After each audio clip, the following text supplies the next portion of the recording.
Salut à tous, c'est Frédéric Delavier. Ce soir, je voulais vous faire une petite vidéo pour vous parler d'explosivité et de fibres rapides. Alors, je fais cette vidéo suite à un petit post sur Instagram de Cécile Giornelli qui a parlé d'une façon assez intéressante des Africains de l'Ouest et de leur capacité à être explosifs par cette particularité qu'ils ont à avoir énormément de fibres rapides, les rendant particulièrement efficaces dans beaucoup de sports comme le sprint par exemple, ou même certains sports de combat. Alors, elle a cité tous les gènes qui étaient responsables, alors pas tous les gènes, mais certains, puisque c'est une science qui est relativement nouvelle et qu'on se met à découvrir un peu toutes ces particularités génétiques grâce aux nouveaux outils d'observation, que sont les séquenceurs, les spectromètres de masse et tout le tralala.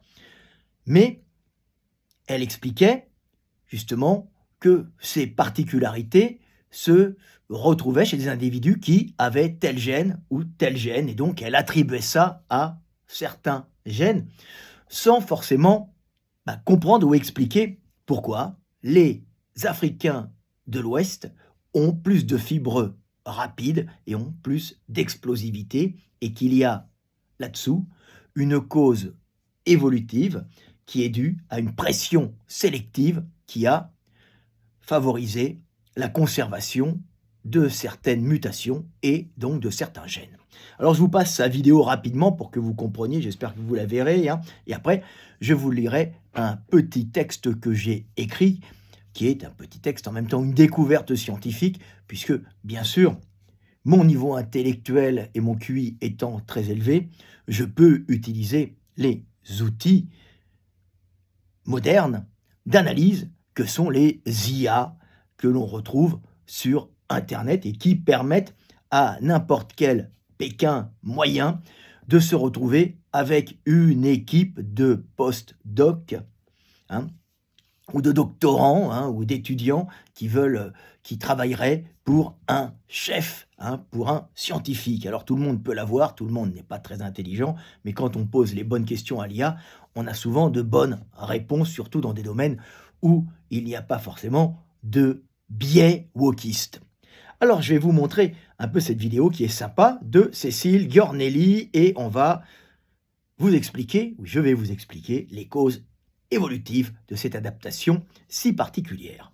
Les Africains de l'Ouest sont des monstres de puissance et d'explosivité. Et non, c'est pas un cliché, c'est de la science. Je suis Cécile Giornelli, experte en sport de combat. Environ 70% d'entre eux portent le fameux gène du sprinter, le génotype RR du gène ACTN3. Concrètement, ça veut dire qu'ils possèdent 2 copies de la version R de ce gène. Cette configuration leur permet d'activer pleinement l'alpha-actinine 3, une protéine spécifique des fibres musculaires rapides. Résultat, des fibres plus explosives, plus puissantes, plus rapides. Et aucun autre endroit au monde ne présente une telle proportion de ce génotype. D'ailleurs, cette région du globe qui a transmis la plupart de ces gènes explosifs aux Caribéens et aux Afro-Américains. Et ce n'est pas tout. Certains présentent une mutation sur le gène de la myostatine qui facilite la prise de muscle. Et c'est exactement ce que j'ai pu observer sur le terrain. Beaucoup de combattants issus de cette zone avaient naturellement une capacité anabolique impressionnante. Enfin, près de 90% portent une variante d'une cytokine clé dans la régulation de l'inflammation et de la récupération. En clair, ça ne donne pas juste de la puissance brute, ça offre aussi un moteur qui récupère plus vite que la moyenne. Résultat, un cocktail génétique idéal pour les sports de force, d'explosivité, donc de combat. Mais souviens-toi, ça ne compte que pour 5% face à tes entraînements, ta nutrition, ton travail et ta discipline. Les Africains de l'Ouest... Voilà, c'est sympa, c'est intéressant. Simplement, quand on t'a énoncé tous les gènes, tu restes quand même sur une interrogation. Pourquoi les Africains de l'Ouest ont-ils ces particularités? Alors moi, je vais vous parler particulièrement du fait des mutations entraînant cette prolifération de fibres rapides au détriment de fibres lentes. Et vous allez comprendre qu'il y a toujours la même pression sélective qui est, bien sûr, courir vite après les gazelles et fuir les lions. Non, pas du tout.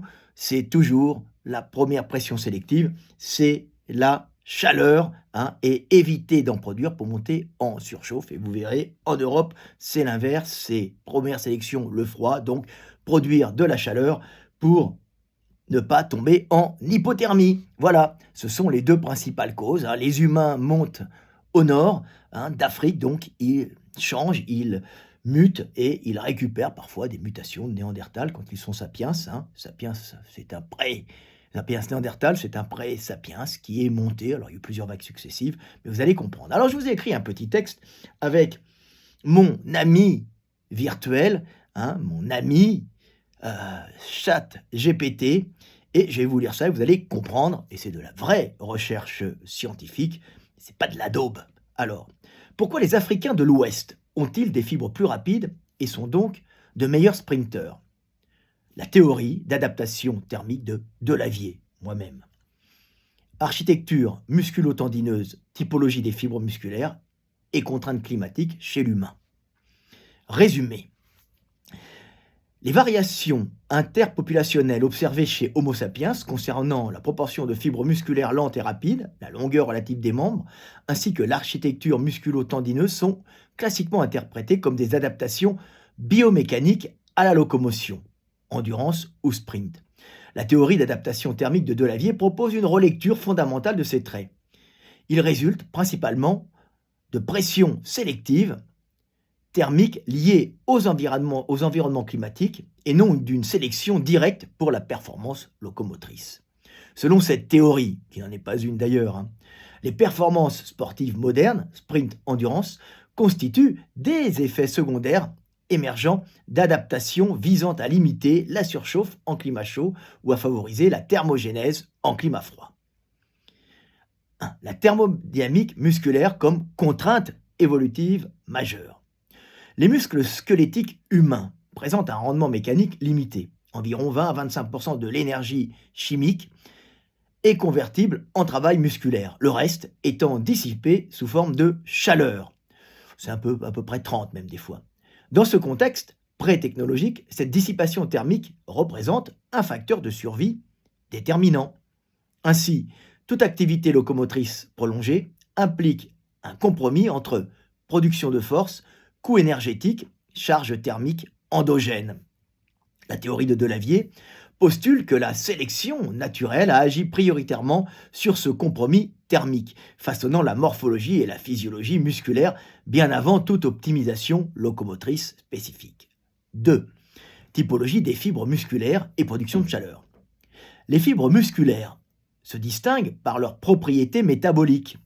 Fibres lentes, type 1, densité mitochondriale élevée, métabolisme oxydatif prédominant, forte activité enzymatique, aérobie, production thermique chronique importante, résistance élevée à la fatigue.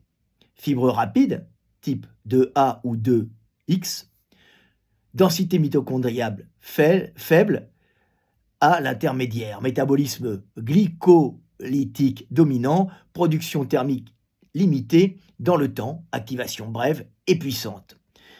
Alors, tout ça, il ne faut pas le retenir, on s'en fout un peu, c'est des termes pour vous montrer qu'on est intelligent, mais à la base, c'est le système qu'on retient. Une musculature riche en fibres lentes agit comme un organe thermogène, donc qui produit de la chaleur, tandis qu'une musculature dominée par des fibres rapides limite la production thermique prolongée. 3. Base génétique de la spécialisation des fibres musculaires.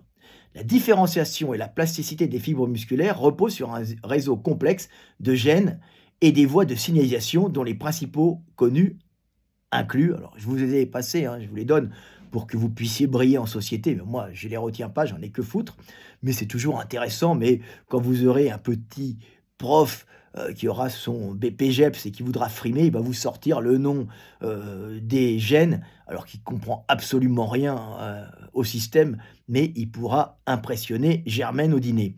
Alors, gènes structuraux et contractiles. ACTN3, alors ça veut dire isoforme alpha-actinine 3, associé aux fibres rapides et la puissance. Alors il y a le MYH1, le MYH2, le MYH4, le MYH7, alors notez-les bien, vous pourrez les sortir, vous impressionnerez les cons.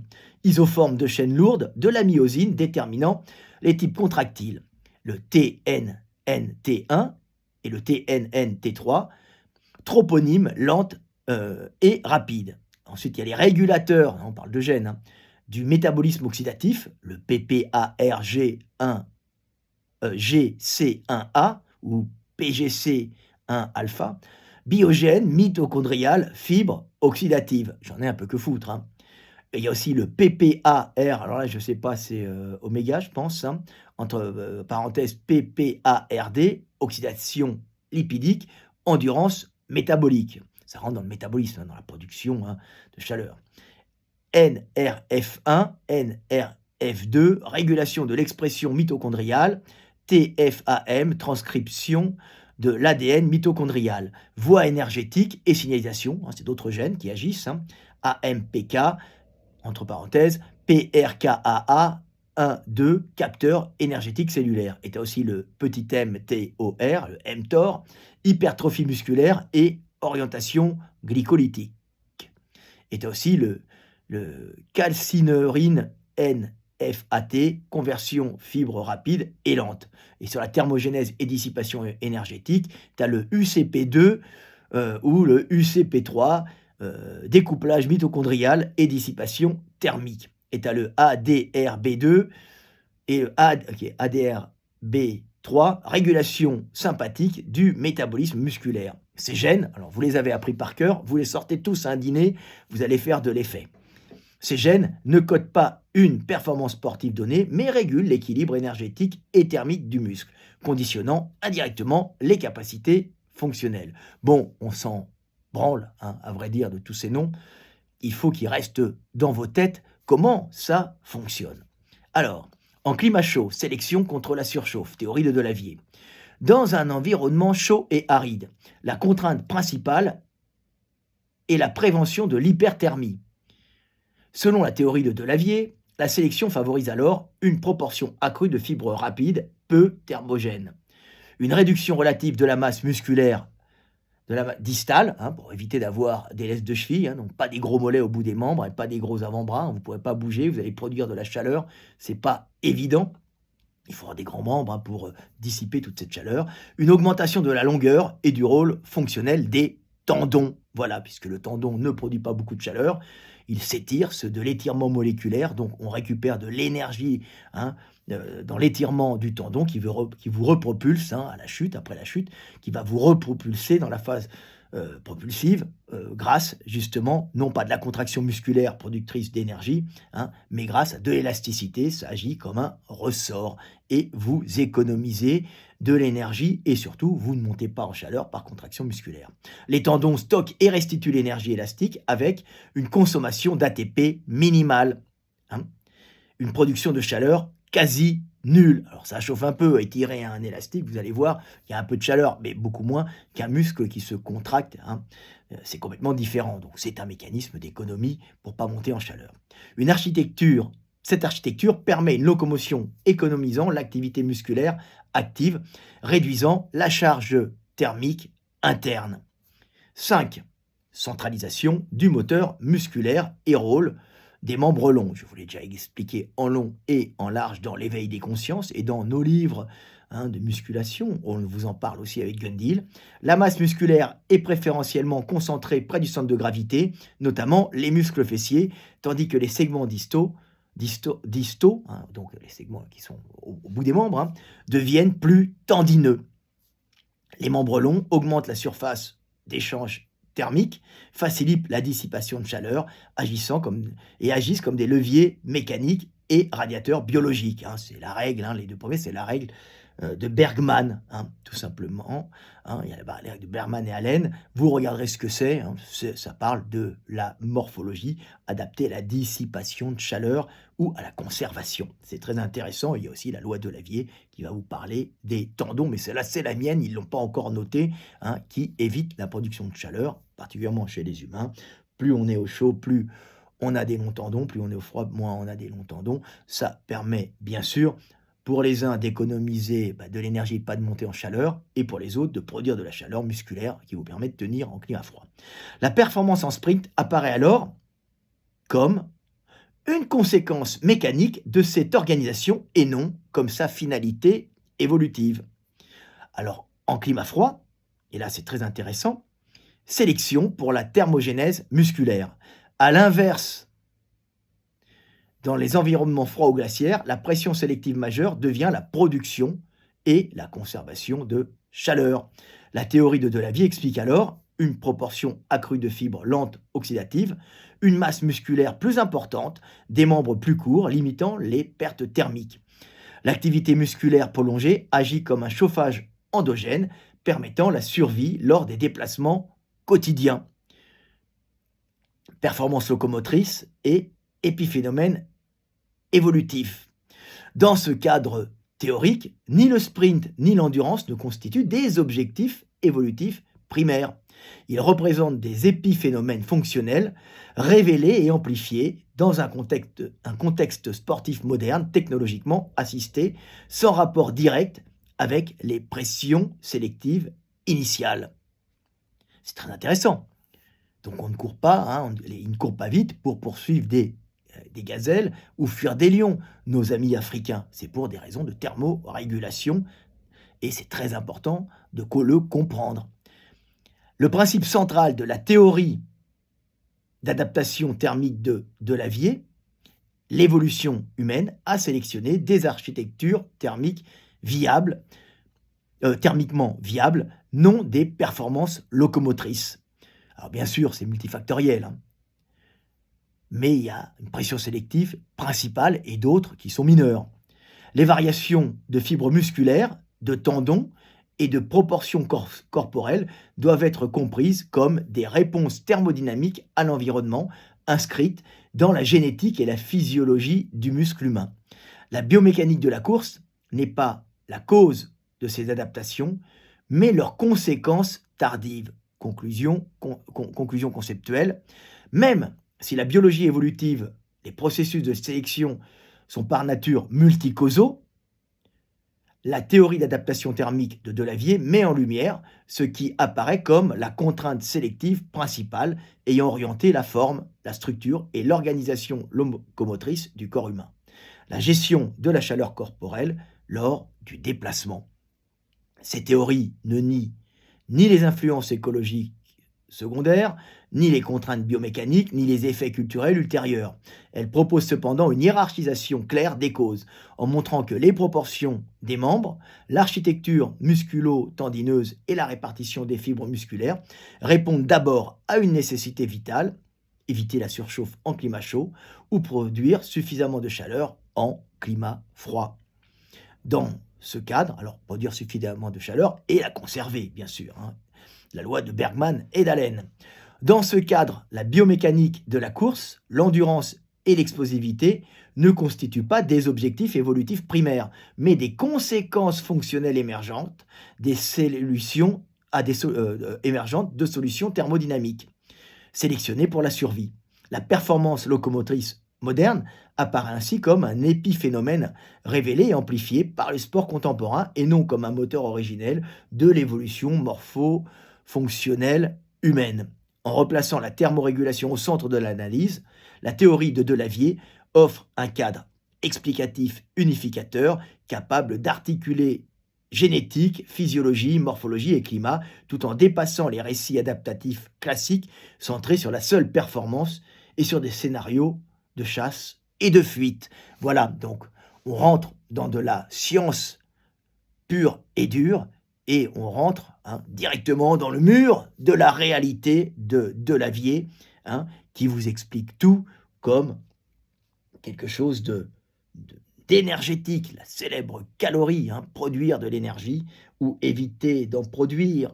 C'est toujours intéressant, conserver de l'énergie pour survivre. Tout est énergétique, je vous l'ai déjà expliqué. Alors ça va même plus loin, puisque quand on voit des mollets d'Africains, par exemple, avec ce grand ce grand tendon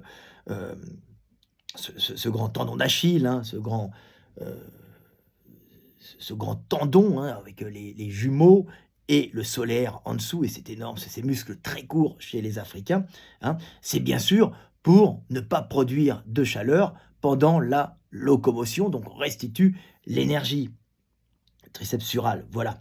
avec les gastrocnémiens et le solaire, ce grand tendon, hein, puisque moi je suis né à une époque où on avait encore l'ancienne nomenclature. C'est un temps que les moins de 20 ans ne peuvent pas connaître, comme dans la chanson. Donc c'est pour pas produire de chaleur que les Africains ont ces mollets de coq, hein, et ce centre ces muscles extrêmement développés vers le centre de gravité, hein, vers le bassin, avec ce gros fessier globuleux qui est particulièrement esthétique pour certains, hein, certains le trouvent assez beau, hein, et qui a pour fonction justement d'avoir une démarche puissante et économique en même temps. Alors que chez les Européens, chez les Eurasiens, comme chez les Asiatiques, hein, vous avez des gros mollets. J'étais aujourd'hui dans le quartier chinois, j'observais les Chinoises et les Chinois, et ils avaient des gros mollets, en général des membres courts et des quadriceps très développés qui sont là pour produire de la chaleur en climat froid, puisque ce sont des montées de sapiens, hein, qui sont passées par-dessus euh, les plateaux tibétains, hein, dans des zones sibériennes qui se sont adaptées au froid, qui vivent dans un milieu eurasien avec des hivers froids, et leurs ancêtres ont même affronté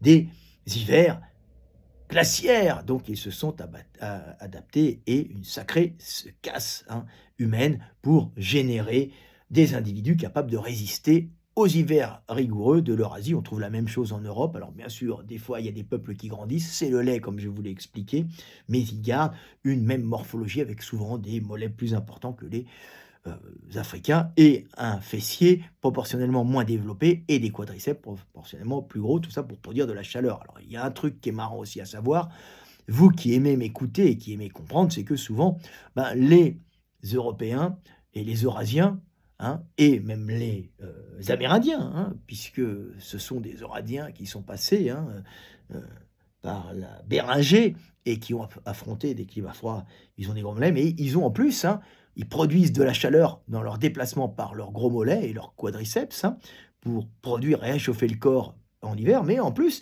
ils ont une espèce de pompe à chaleur, hein, une pompe qui va pomper, hein, et qui va, alors leur système euh, vasculaire, hein, est fait pour récupérer cette chaleur produite par les mitochondries des muscles lents de leurs mollets et de leurs quadriceps, hein, et pour le renvoyer dans l'organisme. Et ce qui est marrant, c'est que sous la plante des pieds, il y a un système de pompe où à chaque fois qu'on marche, on appuie et on projette vers le haut par le système veineux, hein, du sang qui va être réchauffé, hein, dans ces triceps suraux, hein, dans ses mollets et dans ses quadriceps, pour retourner dans l'organisme et réchauffer généralement l'organisme. Et c'est très intéressant, c'est une espèce de chauffage central qui marche par contraction musculaire. Ça n'avait pas été très étudié, moi je l'ai étudié et je vous l'ai expliqué, et on l'a moins chez les Africains qui, eux, ont plutôt un besoin de se refroidir. Donc de grands membres, très longilignes, un buste plus court, sans graisse dans le bide, hein, des muscles avec des fibres rapides, parce qu'elles ne produisent pas, hein, bien sûr, elles produisent beaucoup moins de chaleur, elles ont moins de mitochondries, hein, ces petites usines énergétiques, hein, elles produisent moins de chaleur, c'est hérité de maman. Voilà.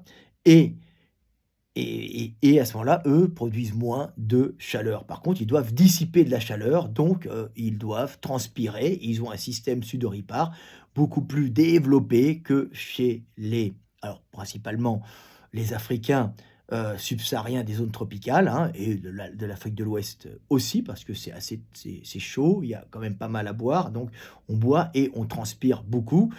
Et on évacue la chaleur. Alors, ce qui est marrant à voir, c'est quand vous regardez un Africain, je suis dans un quartier africain, il y a beaucoup d'Africains à Paris, dans le 13e, je regardais les écoles, il n'y avait quasiment que des Africains, et j'observais leur crâne, avec amour et bienveillance, bien sûr, hein. Il faut comprendre ça.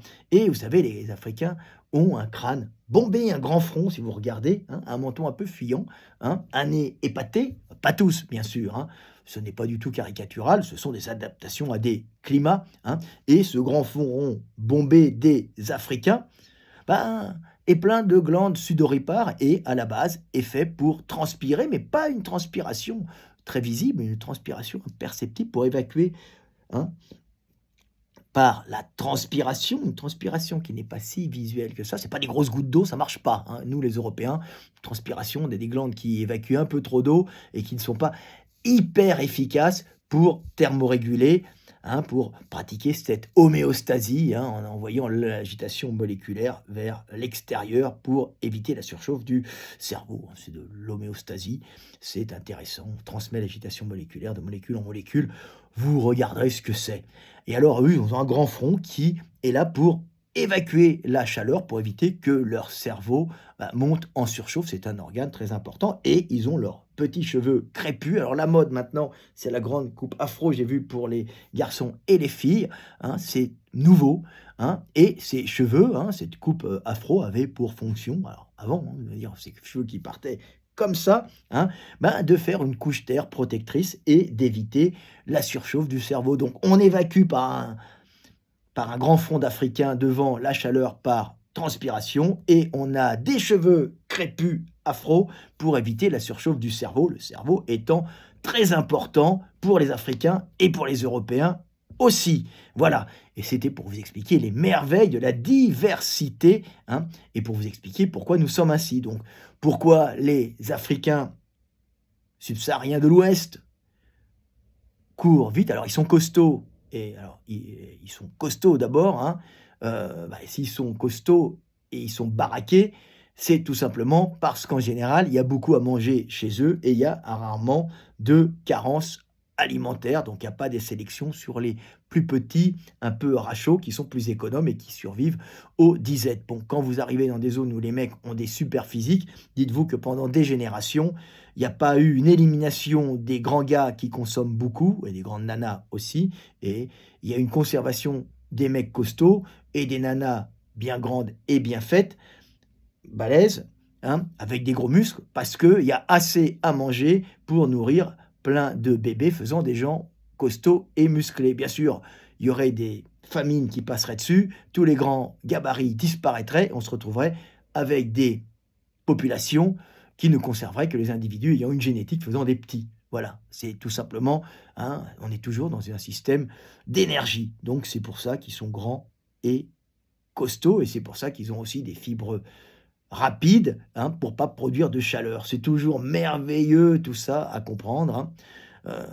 Et c'est pour ça que ça fait des méga sprinteurs, parce qu'ils viennent de pays non carencés, où il y a de la nourriture pour tout le monde depuis des milliers d'années, pour pas dire des dizaines de milliers d'années, hein, et où il faut essayer de ne pas monter en surchauffe. Donc, ils vont avoir des individus parfaitement costauds et parfaitement adaptés pour lutter contre la chaleur. Et cette lutte contre la chaleur, cette sélection génétique, hein, cette pression sélective, est aussi efficace pour générer des individus qui courent vite, rebondissent sur leurs tendons et ont des contractions musculaires extrêmement rapides, hein, qui permet de courir avec puissance et de rafler toutes les médailles en sprint. Voilà, c'était Fred Delavier, je vous aime et paix sur terre mes frères et sœurs. Et comme vous l'avez vu, c'est encore une grande découverte, hein. Pourquoi avons-nous des fibres rapides?